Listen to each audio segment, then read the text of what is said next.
And hello, everyone. We are delighted to welcome Leo Waring to share what for him is a family history, but for all of us, one that gives us insight into our own community here in Foggy Bottom and Washington, D.C. His story harkens back to olden days, from the bottom, as he calls it, to the halls of Congress and even the White House. His book, The Foggy Bottom Gang, the story of the Waring brothers of Washington, D.C., while it's based on true events, it reads like a TV show or a movie. It's full of drama, action, pathos, and humor. Leo's story has captured national attention, and we're glad that he's able to join us today from El Paso, where he's visiting family, of course. Thank you, Leo, and welcome. Well, thank you very much, Lorna. I want to especially thank you and Jonas for helping me set up here. I'm a tech dinosaur, and I needed somebody to hold my hand through this, and I really appreciate it. And as Lorna said, I'm here in El Paso. Things are a little different here in El Paso from back in DC. For example, I work for the federal government in DC, and at times we will go home early because of a storm, a snowstorm. Well, my son, who works for an law enforcement agency here in El Paso, he was sent home early the other day because of a storm, a sandstorm. So things are a little different here in El Paso. And I apologize for not having the professional looking background with the bookcase and the globe sitting right to my right and all that. But I think we'll get through the day. I also don't want to go any further without thanking Chrissy Gardner of Martin's Tavern, who kind of kicked this idea off back a few months ago, and who has helped advertise it in their Martin's Tavern newsletter. So if Jonas, if you would kind of watch the clock for me, and when we get close to 30 minutes, kind of alert me, I appreciate it. Again, I'll show the book up very quickly. Here's a picture of my father, Charles or Rags Waring, my uncle Emmett, who was basically called the brains of the outfit, and my uncle Leo, who the one I was named after. I'll talk, of course, more about them, but let me, if I could, give you a little background how the book came about. My son was in law school in 2013, and at that time he had just curious searched the legal database for his own name just to see if it come up. His name, Charles Waring, a name that he shared with my father, and his search produced one result, and it had to do with a 1954 tax case that was appealed to the Supreme Court. And basically it stemmed from while operating an illegal numbers operation, an earlier version of the lottery games that we see here nowadays, run by almost every state. My dad and his brothers drew the attention of the IRS. The critical piece of evidence in the IRS cases was a opening of a safe deposit box at the Hamilton National Bank. Maybe some of you remember the Hamilton National Bank, but the safe deposit contained 240 $1,000 bills and one $10,000 bill. So that was basically the biggest piece of evidence that the IRS had going for them to prove that the Warings did not pay sufficient amount of taxes. So by that discovery, my son realized that his family had a past different than the one that he had formed from a few colorful stories that he had heard while growing up. In addition, and this was important, the Post and the Star a few years back created their archives, basically set their archives up to be searchable. So anyone who puts in the Waring brothers, my Emmett or Charles Waring, and pulled it all up, would basically find 300 articles just in the Washington Post. My uncle Emmett, who was dubbed the brains of the operation, as I mentioned, was such a notable figure of the press in the 1950s that his name even found his way into an article about Thomas Jefferson. I don't know how, but it did. And of course, the vast majority of the articles were negative. It had to do about going to court or a shooting or something of that nature. So basically, at that time, it came to me. I had an idea to write a book that detailed the major negative stories, but put it in context of what was also happening at that time. So those newspaper articles wouldn't be the only documentation that would be left for my grandchildren and their children. But also, I want to tell a more well-rounded story of their lives, details of their lives that did not make the newspapers.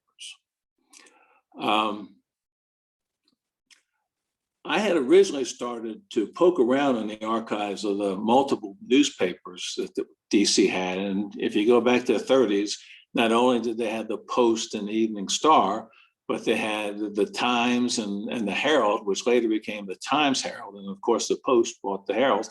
But those dailies that they had in DC at the time, of course, were the main source of news.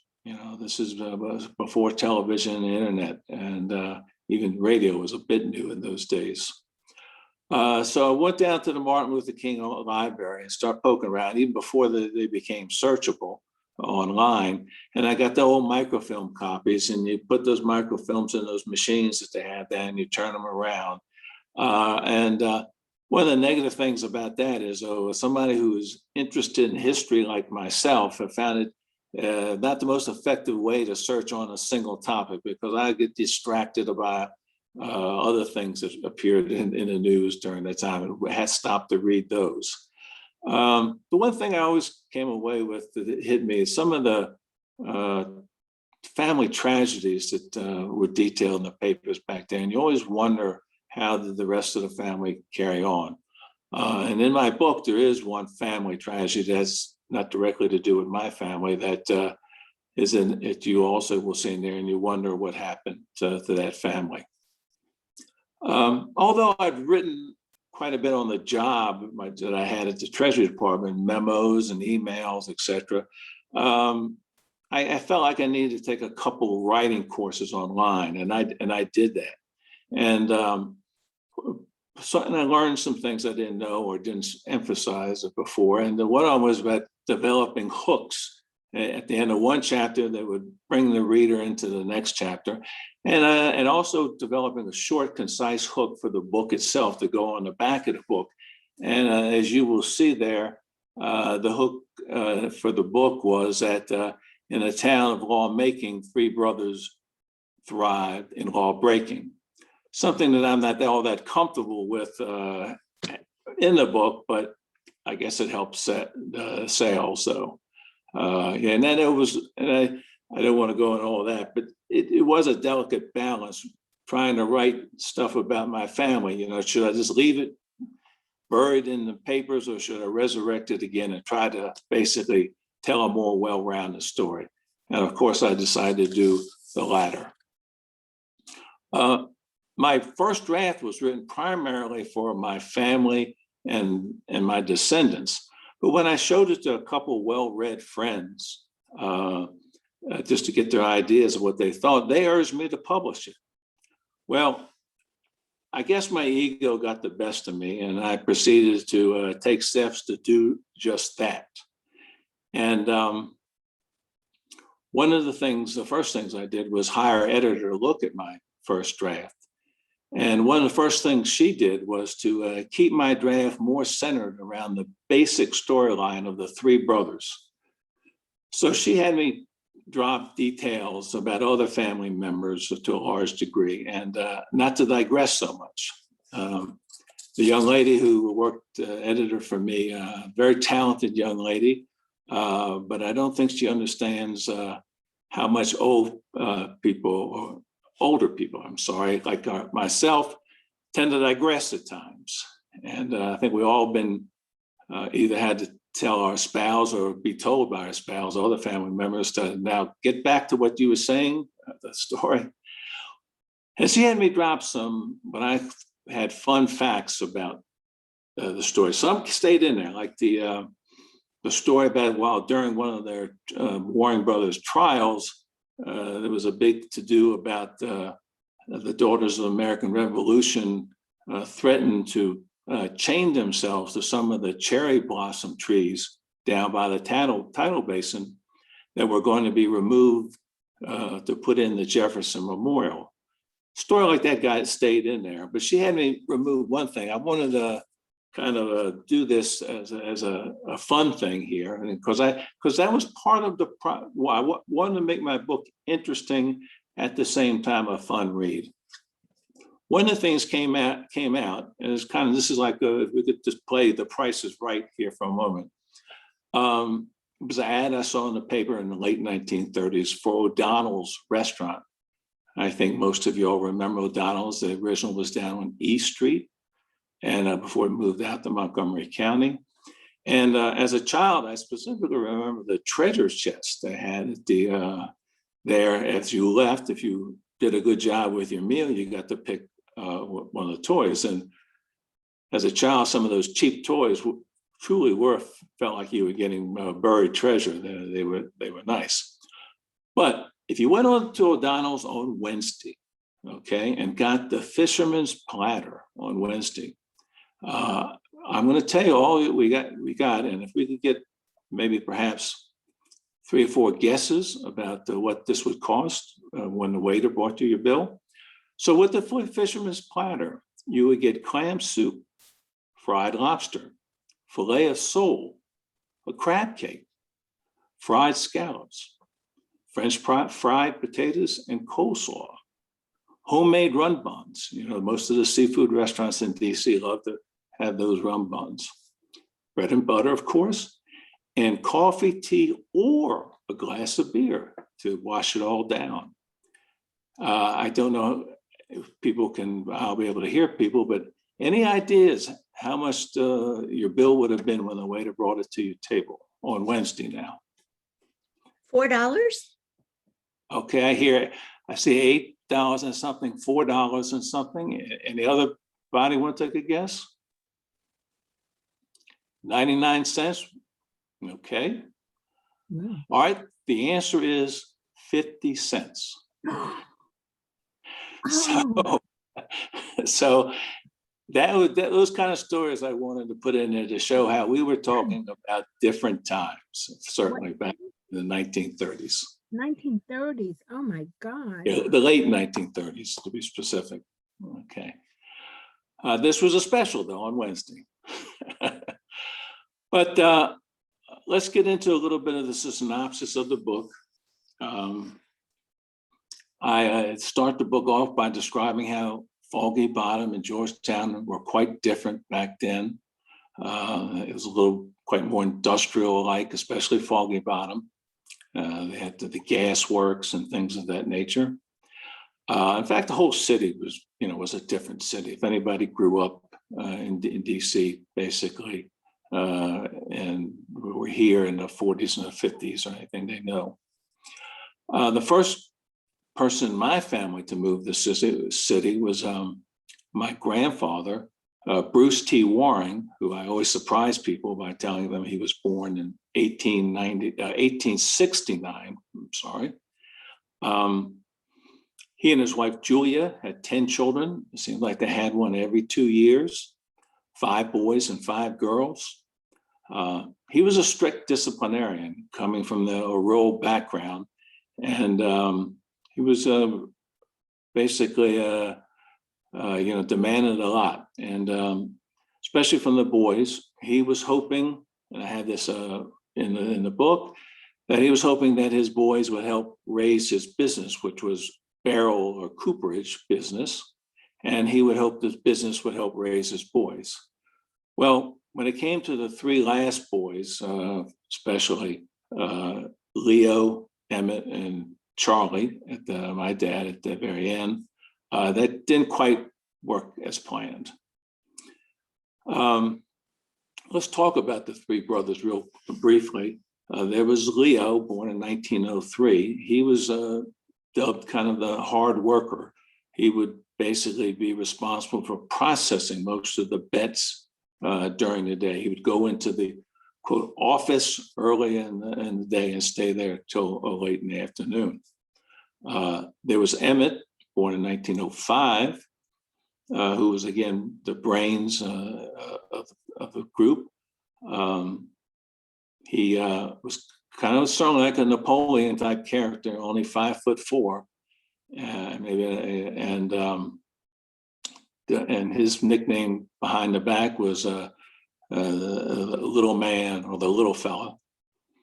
And then there was my dad, Charles, nicknamed Rags, and he was the most gregarious and friendly people. He loved people and loved to be out on the town, so to speak.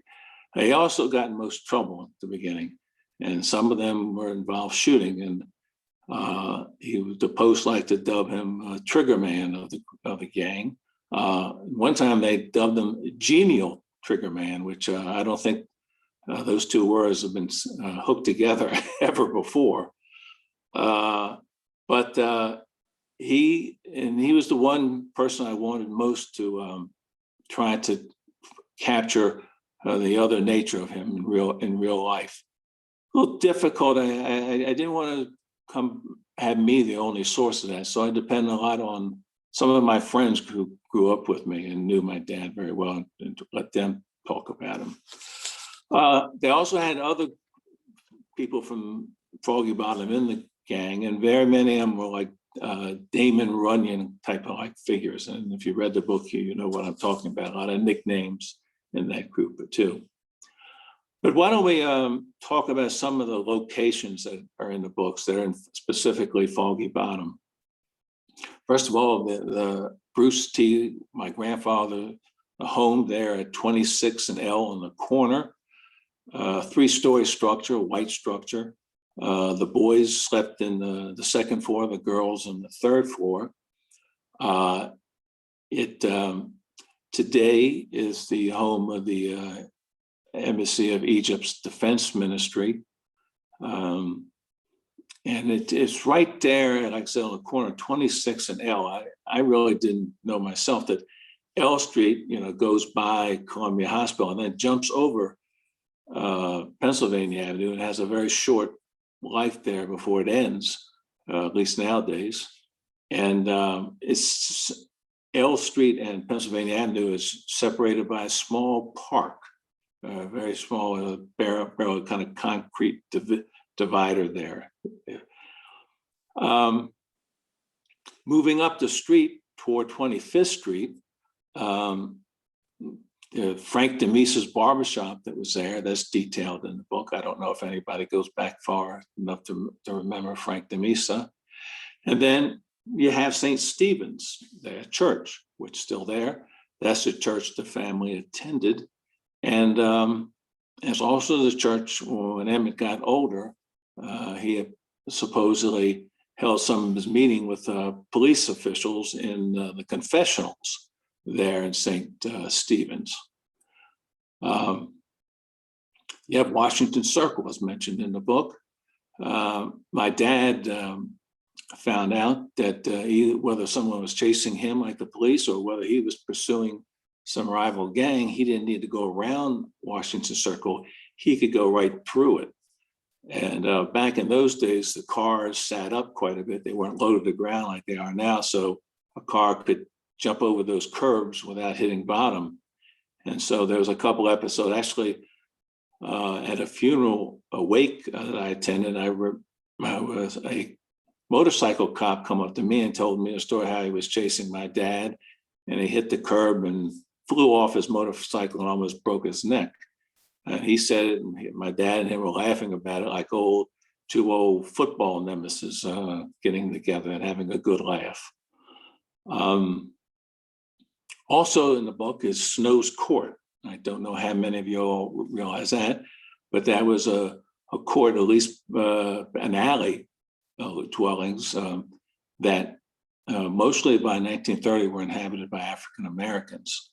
And a couple of people that I got very, very fortunate got to talk to before they passed away. One was Joe Goffney, African-American gentleman who lived to be over 90 until he passed away. His mind, his memory was great. And he told me that he never remembered a Saturday night that the ambulance wasn't taking somebody out of Snow's Court. Snow's Court was, of course, ripe for a lot of bootlegging and numbers there too. Mary Brown, who some of you may remember, grew up in another African-American lady grew up there. She helped in contributing to the book too with her memories. Unfortunately, we lost Mary also a few years ago. There's also Pete Daly's mentioned, a bar that was located down on New Hampshire. Well, it's actually, I think it was G Street, just off of New Hampshire, by where the Saudi Arabia embassy is now, or I'm not sure, a consulate, whatever it is there. Pete's was there for years, and it was a bar that had a real eclectic group that went in there. You had bookmakers, you had policemen, you had cab drivers, and you also had some people from the arena stage that would drop in, and even occasionally somebody from the White House would just drop in for a relaxing drink there. Also, if you read the book, and I don't want to give too much away because maybe there's a few people haven't, but there's also one of Pete's favorite customers was a goat that came from I think the Watergate riding stables. That he was there to help maintain the stable, and he many times would just help himself right through the front door, butt it open. And his favorite meal of fare was some crackers the bartenders gave him, and some cigarette butts he would find on the floor of the bar. I don't know if I go in detail. Right, Pete's had to move when the People's Insurance, I think, was the first building occupiers, that white building that's there now. And they had to move down to F Street, kind of where between where the Watergate and the Kennedy Center are now, of course. And eventually Pete, the second piece that lasted from about 57 to 64, had to move because of the Kennedy Center. But also right down from the second piece was a Howard Johnson's, again, as a kid, I remember. And it was a small Howard Johnson's ice cream, only place. It had a glass front, and it kind of was right there as the river turns, kind of where almost just past where Georgetown ends and Foggy Bottom begins. And I remember, and sometimes when the sun would be setting in the day, it would be a very big sun would come across through those glass front of Howard Johnson's. I'm interested in whether anybody remembers Howard Johnson's there. And finally, let me mention Martin's Tavern. It was the favorite place of my Uncle Emmett. He would almost take most of he had one large meal a day. He would have it there at Martin's around 3 o'clock. And occasionally he would go back for something light, like a bowl of soup or something in the evening. But he was very big fan of Martin's, and especially their crab cakes. And so when he was sent to Lorton for a couple of years, he, through certain guards, made an arrangement that he would have Martin's crab cakes delivered to him on Friday down in Lorton. They had guards, basically, not all of the guards, mind you, but some of the right guards to make Emmett's stay at Lorton as comfortable as possible. One person I want to mention that perhaps some of the longtime Foggy Bottom people may have known her. Kind of surprised it shows up in a book about gangsters, so to speak, and that is Mary Healy, who I understand, basically became kind of a civic leader down there in Foggy Bottom. Well, Mary Healy and my dad dated quite a bit there. in the mid 1930s. They went together for a number of years. Mary Healy went to work for the federal government after coming from a rather poor background, I think in Southwest Washington. And she moved up the line, especially for a lady in those days, very quickly, to the point where she became the personal secretary to a Collis Harris, who was the executive officer of the archives, and who later became very instrumental in developing the display cases that the Declaration of Independence are in, and maybe some other documents I don't know right off the top of my head. I should. But my dad and Mary Healy dated for a while, and then when my dad's name appeared in the paper too many times for less than positive things, the Civil Service Commission, the chief investigator, went to Collis Harris and basically put pressure on him to basically get rid of Mary Healy because of the bad publicity it may give to the archives. I know I have some of the transcript of the interview between the chief investigator for the Civil Service Commission and Collis Harris. Actually, my dad had it in his possession, a transcript of, that old carbon paper that many of you may remember that they had. And so I was able to basically lift some of the, what I would call interrogation that they had put Collis Harris under to that. Well, Mary Healy probably very wisely decided to keep her job and let my father go. And although they remained friends, certainly. And so, like I said, she's in the story. And shortly after, my father met my mother, and that's the rest of the story, so to speak. In the book, you also will, and if anybody's lived in Washington, you'll see the names of some famous judges and lawyers, because there's quite a few court cases in there, and they weren't all that boring, and they were pretty exciting. Even the Internal Revenue case was more than just number crunching type of case, unfortunately. There, you also will read about famous reporters who reported on the Warings during that time, the Foggy Bottom gang. Ben Bradley, for one, Al Lewis, who turned out to be most, the number one crime reporter for the Post.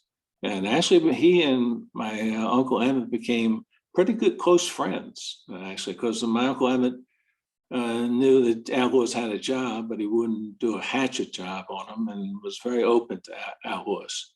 And just ironically, one of Al Lewis's daughters reached out to me on Facebook, and we've been talking. So one of the nice things, a couple, I've connected with some other people from, somehow attached to people in the book, and it's been very gratifying.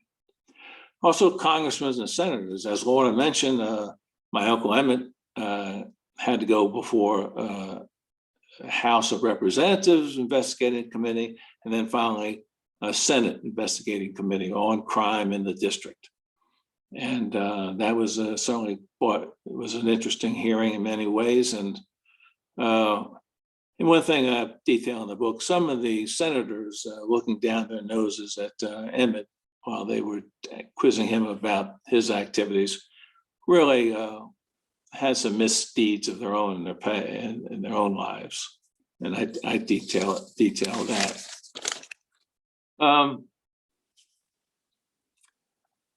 Also in the book, and this kind of was something new, and by researching the newspaper, I came away with this to a large degree of the details I know. Before the Foggy Bottom gang, there was the Eddie Killeen gang. And Eddie Killeen was part of a very well-respected family in Georgetown. His father had ties with the Democratic Party at the time, and but he was the black sheep of the family, and he had his own quote gang before the Foggy Bottom gang, but through overly aggressive and violent actions, they kind of self-destructed really. My father has run in with one of the gang members, as detailed there in the story. Again, the book, I didn't know how many people knew about numbers, and so there's a chapter in the book about the numbers game. Again, it was a predecessor of what we see at the lottery now. Ironically, John Kelly a few weeks ago had a whole column on how the numbers were determined. The three-digit number was determined before the states took over, and he very kindly plugged my book in and talked about an episode that I have in my book regarding the numbers game. Again, they had some problems with the internal revenues. The Internal Revenue tried to do to my dad and my uncles the same thing they had just finished doing with Al Capone in Chicago, and that basically getting for tax reason. Emmett saw that Al Capone did not file any taxes, did not keep any records, and he thought he could avoid a felony charge by doing so, keeping records. And it's kind of almost humorous. It's kind of records he kept. He had a payroll, and some of the people on the payroll, there was Clarence Cocky Ware, one of his old-time Foggy Bottom people, and poor Cocky had his address down as the district jail. But there's other people down there that had very specific addresses and what they earn. But eventually, the Justice Department took him to court in a case, and like I said, if you read the book, you find it wasn't just a numbers cruncher case. Basically, though, the IRS's chief complaint was that they did not show enough income, and it was quite short, for sure.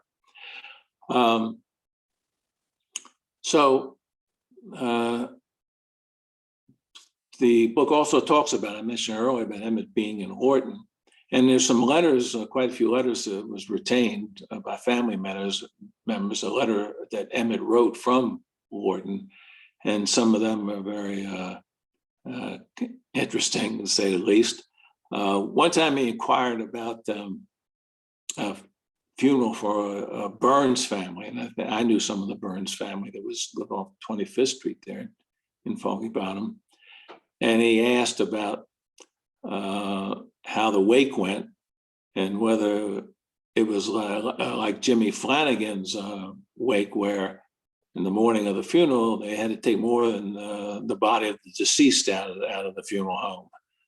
That good old Irish wake, there was a few guys that just passed out there at the funeral home. Also, the book talks about a pretty headline-grabbing shooting that occurred at the Bayou in 1951. Then it wasn't called the Bayou, but I think most of us know it. There's a Bayou right there under the Whitehurst Freeway, and how Emmett may have been implicated in that. We mentioned on the congressional hearings, and there was also a week-long expose that mainly Al Lewis wrote in the book, and I'm sorry, I should have detailed it for you here. There's the float. I think I got here. And each, it was a week-long expose that ran about my Uncle Emmett and his brothers. And they say, this is a story of a man of importance and influence in Washington. He has a financial success in a multi-million-dollar local business, a contributor of many worthy causes, the employer of hundreds of workers, the first name intimate of policemen, lawyers, and leading citizens. His illegal numbers game is patronized daily by tens of thousands. The purpose of these articles is not to smear with ignominy nor glid with glamour, but to flood with publicity. He has been a hidden power and a secret force in this city. Citizens need to know who, for good or evil, influence their daily lives. So in that week-long expose, they went over the history of the Waring brothers, some of the negative things, but also talked about Emmett's and my dad's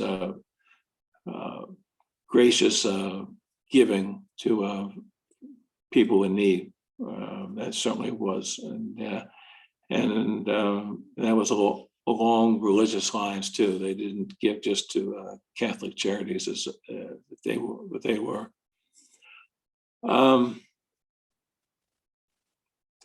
Just about ready to conclude, I think, but I started the story with talking about my son, Chuck. Well, he graduated from law school, got a paralegal temporary job, and basically one of the first, as a contractor, one of the first places they sent him to work for was the Department of Justice. And when you know it, in their tax division, the same tax division that hounded my father and my uncle. So living in Washington, sometimes it becomes a small world, for sure. So I'm sure I left out something that I would have liked to have said, but let me open up to questions or comments. If anyone has something to add or to what I said, I'd love to hear. Thank you very much. It's certainly a fascinating story, the history, how different it once was. If anyone has any questions, feel free to unmute yourself and ask them. And I'll happy to ask someone that came through the chat, but it's certainly a fascinating story.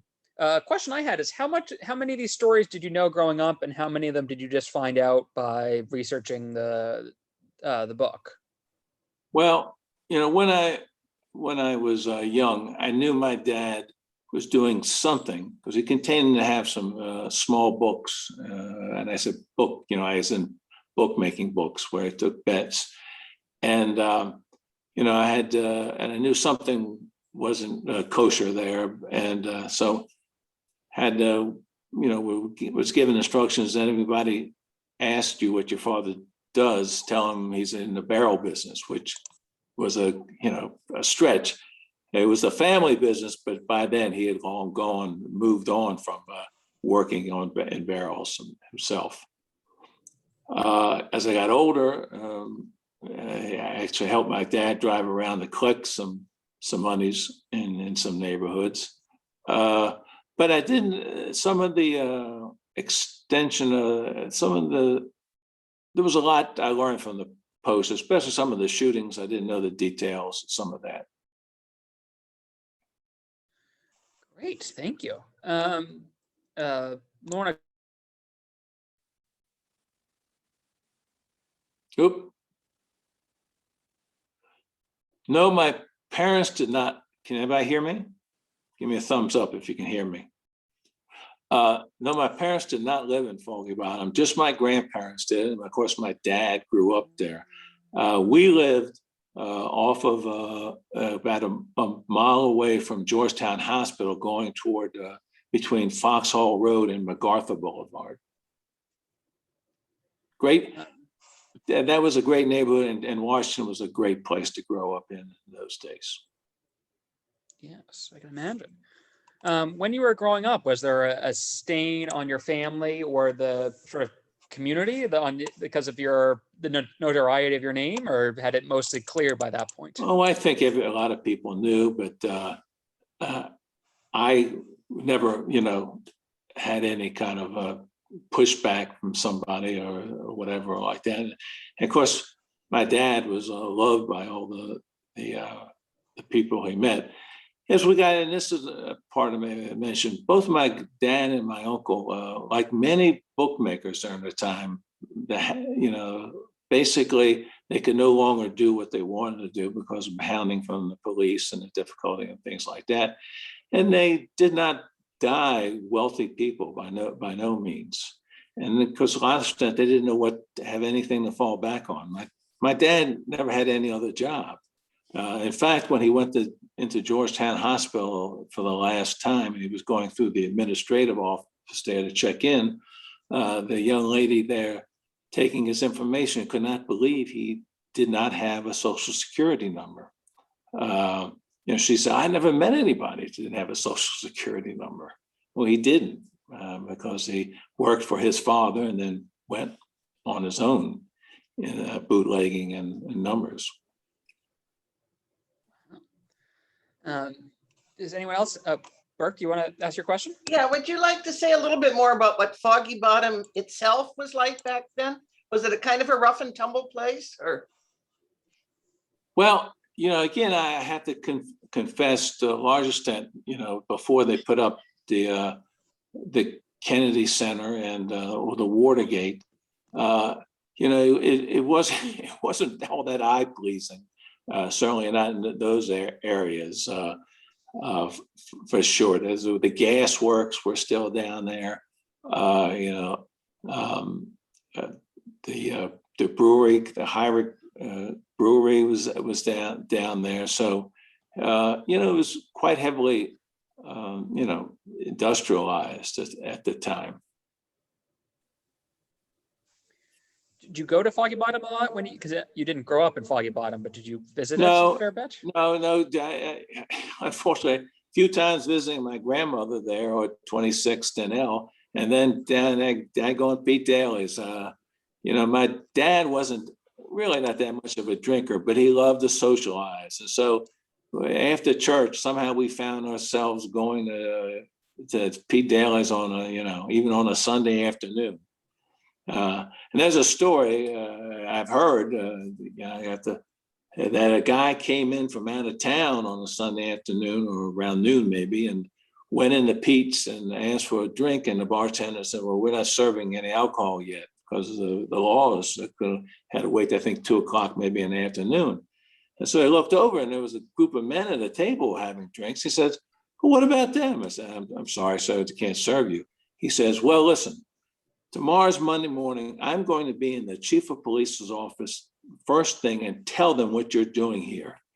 And the bartender said, well, you don't have to go that far. That's him over there on the table. Again, I've heard the story. I don't know how true it is, but there was one chief of police, a gentleman by the name of Bob Barrett, who did a great job in attacking violent crime in the district. But as far as gambling is concerned, he was pretty friendly with a lot of the gamblers in the area. That's a fascinating story. A very different time, to say the least. Yes. Does anyone else have any questions coming in? Can I make a comment? This is Lorna. Sure. As you're talking about your family and the numbers running, I'm now remembering a family story of my own. Our family came from New York City, and my grandmother's older sister had a candy store. And apparently in the back is where the numbers runners would come in. So now I'm really curious about, what was going on in Brooklyn back then. It must have been going on in all major urban cities at the time. And it's ironic that today gambling is legitimate with the lotteries everywhere. Yeah, but of course, those who did it back then had basically they were treated as criminals to a large extent. When the police sometimes looked the other way, but sometimes they didn't. But one of the things that struck me in the book, Leo, and I'd love to know more about this. I think you say that your brothers went into this business because there were really no other avenues for them to make a good living. Did I read that correctly on what their motivation was? Let's go back a little bit. Again, it was they could have worked for their father It was very tough and probably did not pay very much. And ironically, I didn't mention this, that their sisters, my aunts, older sisters, were the first ones to get in Prohibition. They married two Katie brothers. Katie is a kind of a famous name in Georgetown, very familiar. And they first got into the business, and they got into some trouble, and serious trouble that I detail in the book. And they were generally all married and had kids. And so my Uncle Emmett and my Uncle Leo and my dad, basically, who I think helped them a little bit beforehand, took over the business. And it was just, to a large extent, there was a whole lot of education. My dad only had a 6th grade education. Emmett only had an 8th grade education. And so it was maybe working very hard for just a few bucks or easy money of Prohibition. And they weren't some of the only young people who went that way. And again, the bootleggers, to a large extent, were looked on positively from many areas of society, not as true criminals.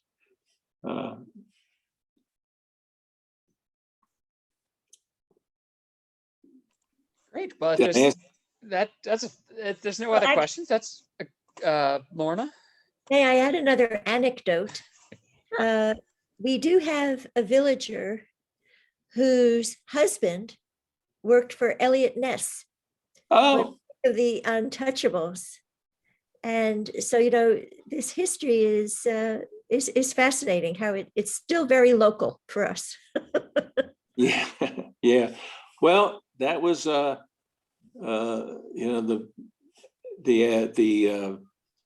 effort, the government's effort to basically control this in, because they found out that the local governments were not doing that good of a job at curtailing this. And again, a lot of it, especially with the violence that broke out between gangs and everything, made bad looking headlines for sure.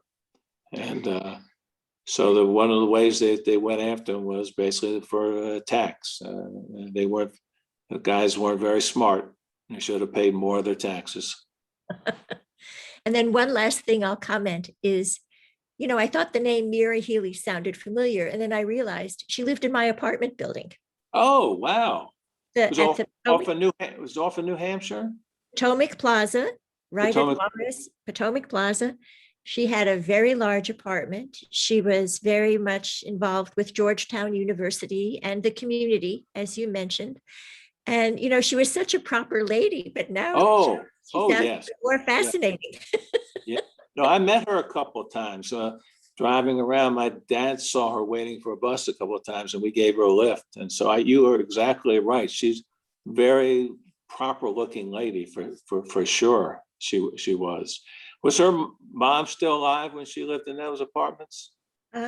I moved into this building mid-'80s, and I don't remember her mother, but she had a very large apartment. Yeah. Probably not. All right. I just want to say thank you again for sharing such a fascinating story, and I encourage people to go out and get the book. And yes, that. And let me jump in here with one last get on the soap operas. Let me urge everybody that was listening today to seriously consider sitting down and capturing some memories of their family, in print. You don't have to make it a published book. You can just maybe have it bound. It doesn't cost that much when you don't publish it. And it's really would be a gift for your family to come. And I think it's a task that you would probably enjoy. And it can be a collaborative effort with other members in your family.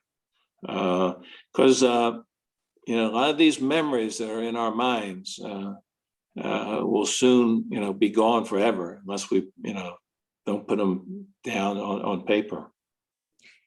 And may I ask one last question? Now that Please. you said that, I'm curious, Leo, what is your son's reaction to the book, and what do his peers and other family members think about it? Well, I, my son hasn't given me too much a reaction about, like, it is what it is. I guess he says, I think he enjoys my success in the book. I've had a lot of dumb luck and having the book at least sell well in the DC area. And that's because of the John Kelly article that was in there, and NPR did an interview with me too. And so some of my relatives, I think, through their silence, are not all that approving.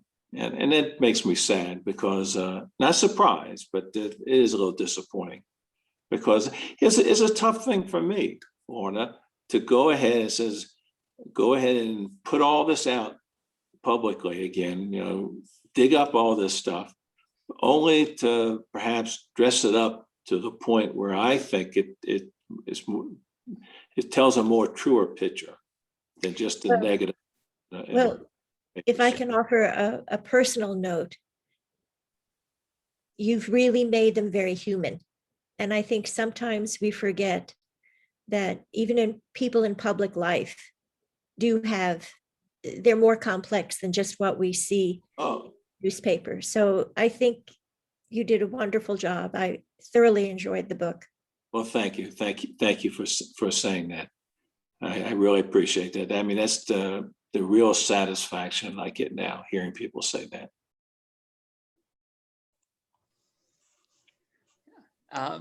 Thank you. Thank you very much. Yay. Thank you. Okay, I thank you very much for having me today and let me talk about the book. I appreciate it very much. Have a safe trip home. Thank you. I will. You all stay healthy too. Okay. Take care. Bye. Bye-bye.